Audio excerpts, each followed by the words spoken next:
Hi అండి అందరికీ welcome to RK's kitchen. ఏదైతే చేపల పులుసు అండి మా ఆయన చేస్తున్నారు. ముందుగా అయితే చేపల్ని మ్యాగ్నేట్ చేసుకున్నారు కారం వేసి.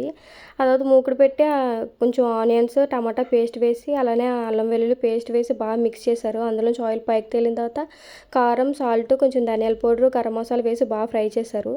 ఆ తర్వాత పచ్చిమిర్చి ఇలా చేపల ముక్కలు వేసుకుని ఒక 5 మినిట్స్ మగ్గించిన తర్వాత చింతపండు రసం తగినంత వాటర్ పోసుకుని మూత పెట్టుకోవాలి. ఈ సగం ఉడికిన తర్వాత సాల్ట్ కళ్ళు ఇంకా మామిడికాయ ముక్కలు వేసుకుని సిమ్లో ఒక 5 మినిట్స్ ఉడికించుకోవాలి. ఇలా 5 మినిట్స్ ఉడికిన తర్వాత లాస్ట్లో అయితే ఒక 10 మినిట్స్ ఉంది అనగా ఇదైతే ఫిష్ మసాలా అండి. మేమే ఇంట్లో ప్రిపేర్ చేసుకుంటాము. ఇది వేసుకోవాలి. ఇది వేసుకుని గట్ట అనేది పెట్టకుండా అటు ఇటు పట్టుకుని బాగా మిక్స్ చేసుకుని మూత పెట్టేసి అయితే ఒక 10 మినిట్స్ దాని అంతటా అదే వదిలేయాలండి ఉడికేంత వరకు, మధ్యలో ఇంకా కదపకుండా. అలా చేసుకుంటే ఫిష్ పులుసు అయితే రెడీ అయిపోతుంది. ఇదైతే చాలా బాగుంటుంది. మా ఆయన అయితే చాలా బాగా చేస్తారు. లాస్ట్లో అయితే కొత్తిమీర వేసుకున్నారు. ఇదైతే చాలా టేస్టీగా ఉంటుంది. మీకు నచ్చితే ట్రై చేయండి.